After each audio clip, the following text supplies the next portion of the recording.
8 Butterfly, the code, the brand, the lifestyle.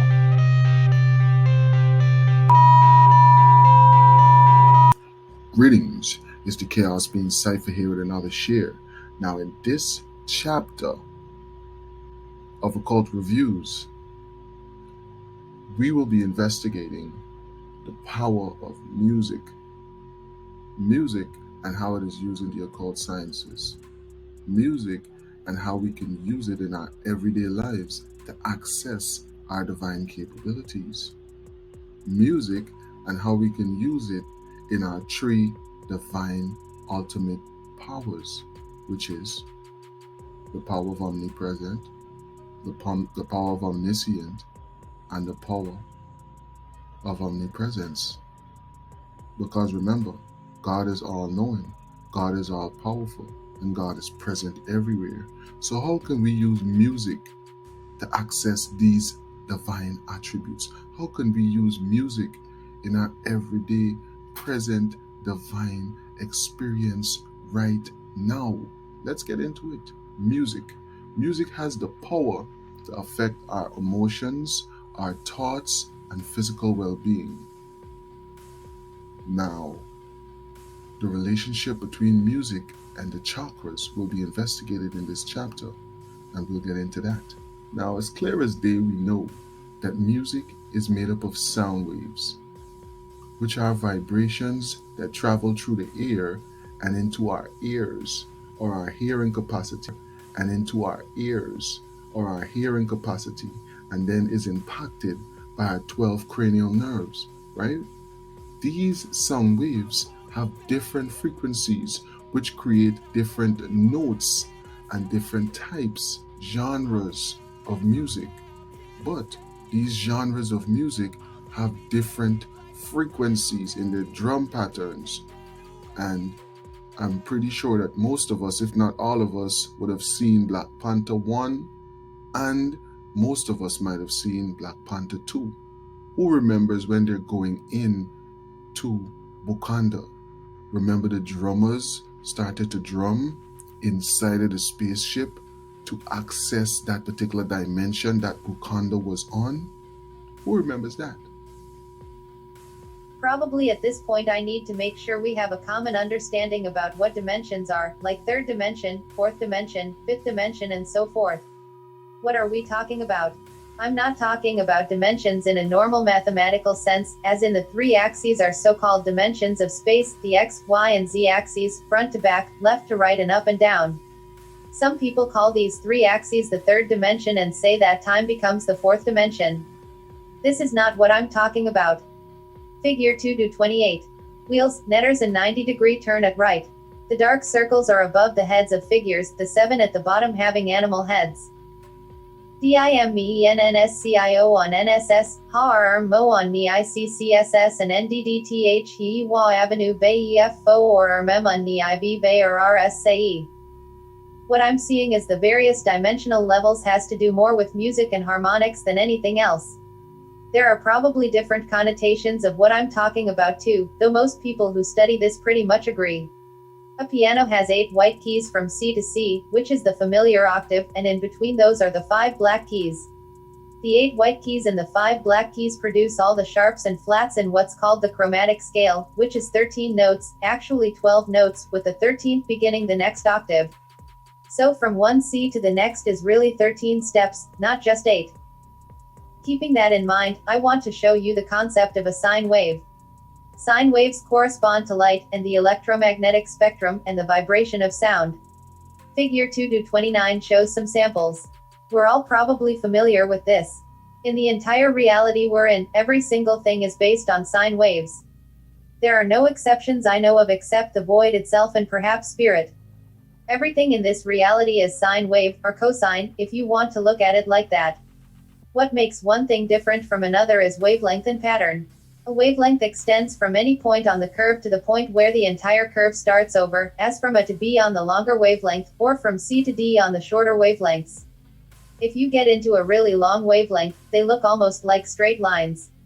For example, your brain waves are about 10 to the 10th power centimeters, and they're almost like straight lines coming out of your head.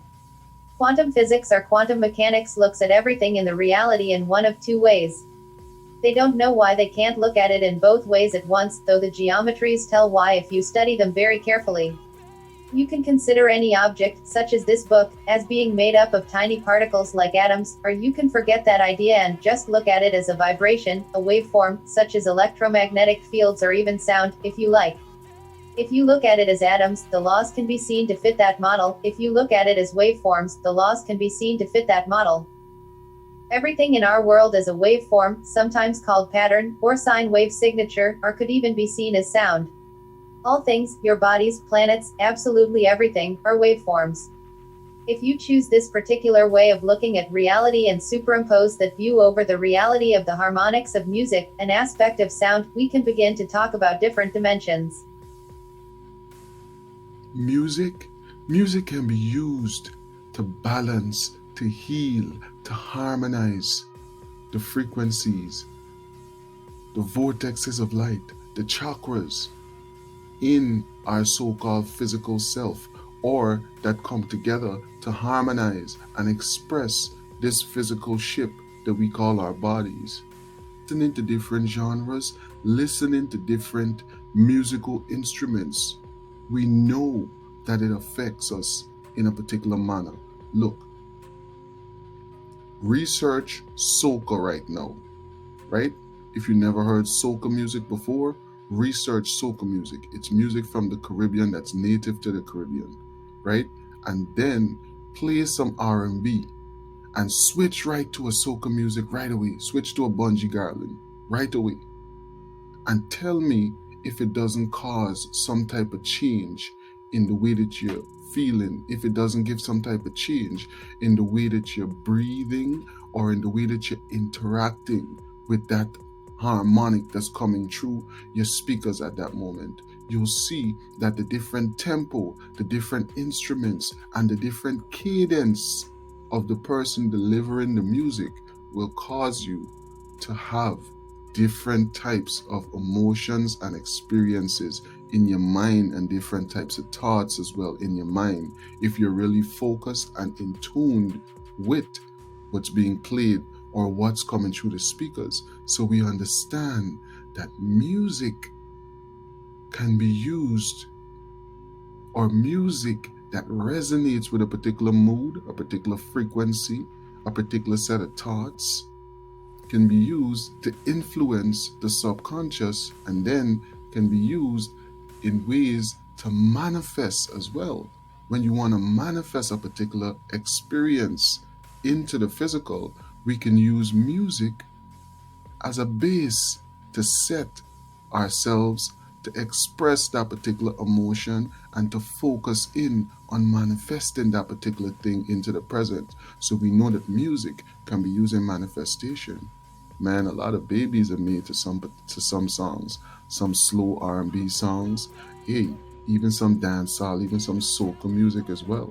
So we know the power of music in manifestation, not just in that one way, but in so many other ways in which we use harmonics, emotions, and music tonalities to manifest. It's like trying to cut my roots, but I have larger the range. All energy go 180 degrees before it's matched with the opposite 180 degrees for the 360 spiral. We go to the question and answer. I want to send out some kudos to a friend of mine who just made his transition. They found him in his home on January the 1st, 2023. And I'm talking about none other than Mr. Fred White, the drummer of Earth, Wind, and Fire. He became a client of mine, and we became very good friends, very good friends. And I heard on the news that he did make his transition. He was one of the greatest drummers.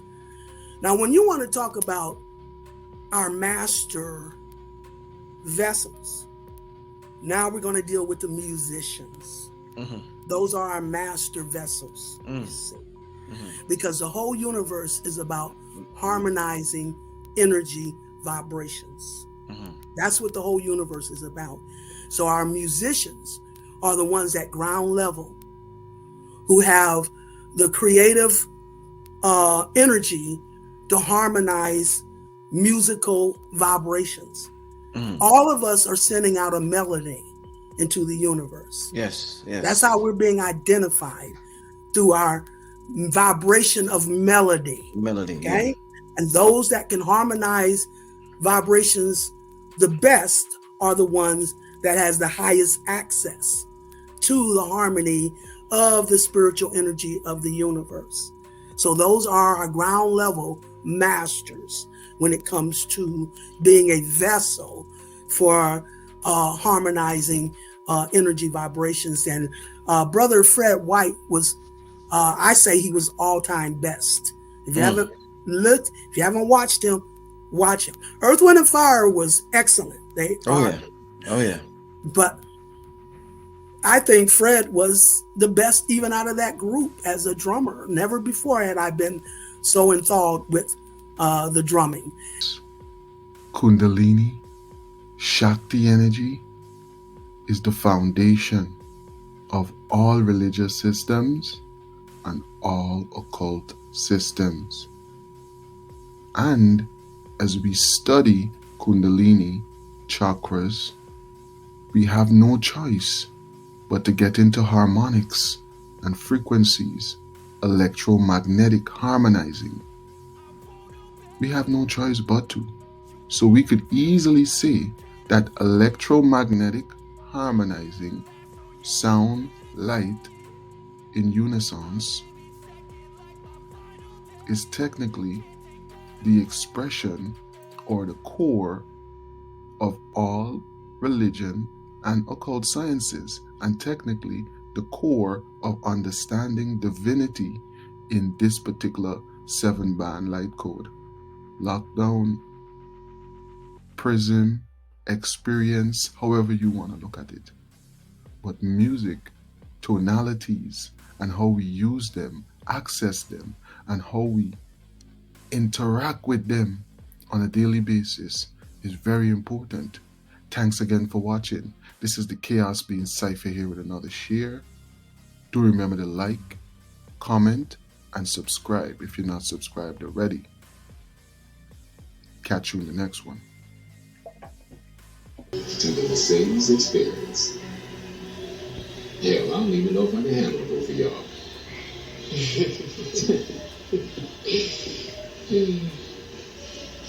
Haven't been able to stop thinking about it. Don't worry, he can't hear us over the blender. He swears by his all-natural sex potion, but it's just Irish moss and Viagra. The coach sees us when we